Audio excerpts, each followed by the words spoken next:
Welcome to The Explainer. Today, we're getting into something literally every professional needs to hear right now. We are diving into a first principles guide based on the top skills for 2026 report, and we're going to map out exactly how you can build true career leverage. We're living in this wild time where our tools are getting incredibly powerful, and routine work is just rapidly being automated away. So if you've ever found yourself wondering how to actually future-proof your career and stay highly relevant, you are in the exact right place. Let's get started.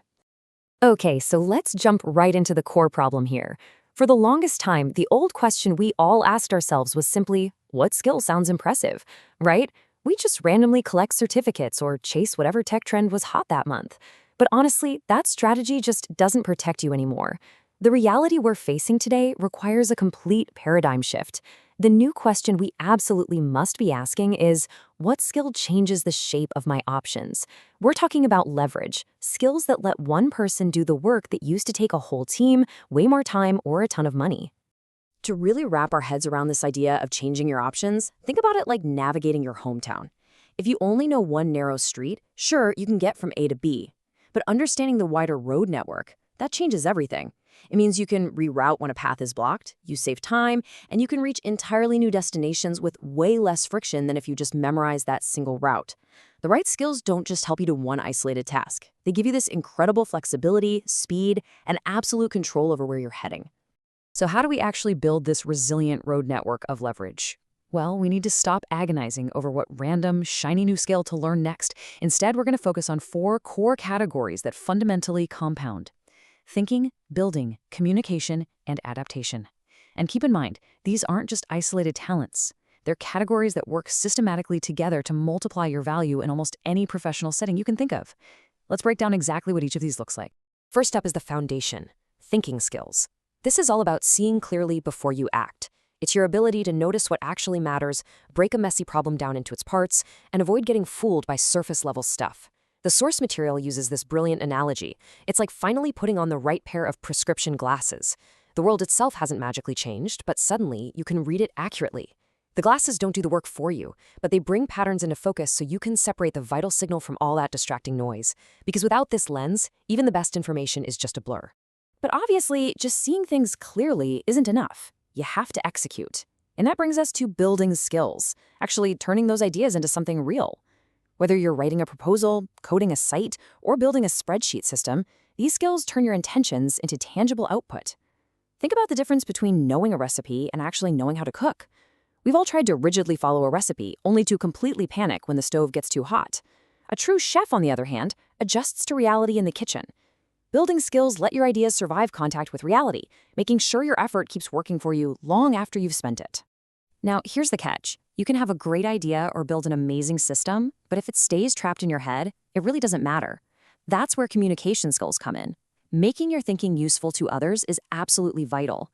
And look, communication isn't about being the loudest voice in the room or sounding overly corporate.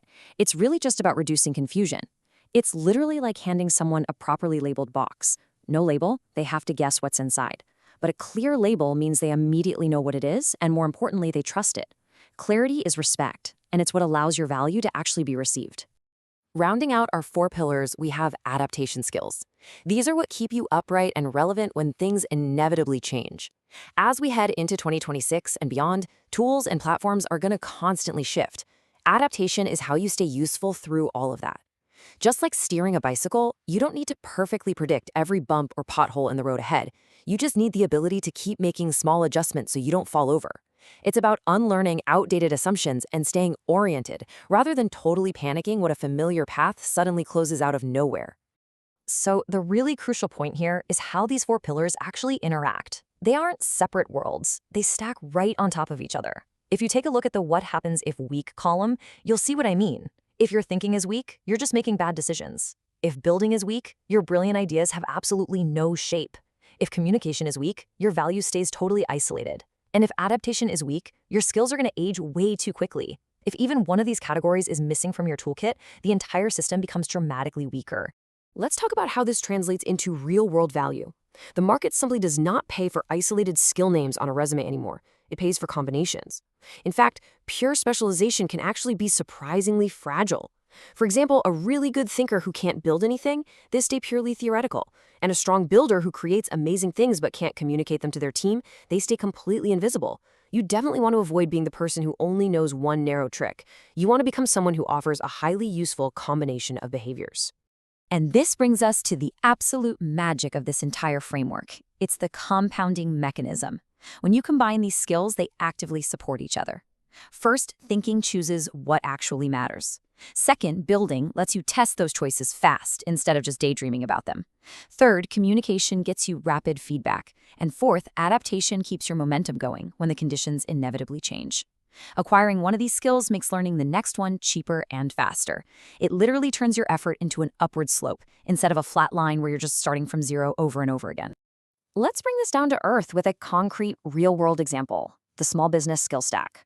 Picture a local shop owner. If step one is just sourcing inventory, they can probably keep the lights on. But watch what happens when they start stacking skills. Step two, they apply thinking skills to really understand customer behavior. Step three, they use building skills to make some simple marketing videos. Step four, they adapt by adjusting their pricing when demand shifts. By stacking these specific skills around the exact same core product, they dramatically expand their options and room to grow. The product didn't change at all, just the combination of skills around it. Looking ahead to 2026, the contrast between these two paths becomes the most important factor in your entire career. We are moving into an era where algorithms and machines are handling more and more of the routine stuff. Because of that, an isolated skill, one that's routine and has a hard ceiling, is easily replaced. The difference between holding on to an isolated, replaceable skill versus possessing a compounding skill that connects, adapts, and builds momentum, it is literally everything. One just gives you a single result, but the other gives you a result plus a vastly better starting point for whatever challenge comes next. And that is exactly why this 2026 shift is happening, because our tools are doing the heavy lifting now. The truly valuable human work is shifting upward to these exact interconnected tasks, choosing the right problem to solve, deciding what good actually looks like, shaping the output, and explaining it well. These are the things that do not disappear when your software gets an update. This means your core professional identity has to transition from being a collector of trendy skills to becoming a true builder of momentum. You're building an architecture of capability, not just, adding decorations to your resume. So, as you face your next big learning opportunity, I want to leave you with one provocative question to really challenge how you think about your growth. Does this connect with other skills I can grow? Whenever you're tempted to learn something just because it's popular, take a beat. Ask yourself if it connects to your existing system. Does it improve your thinking, building, communicating, or adapting? Because at the end of the day, having interconnected options is the ultimate career freedom. Thank you so much for joining me on this explainer, and I highly encourage you to start building your momentum today.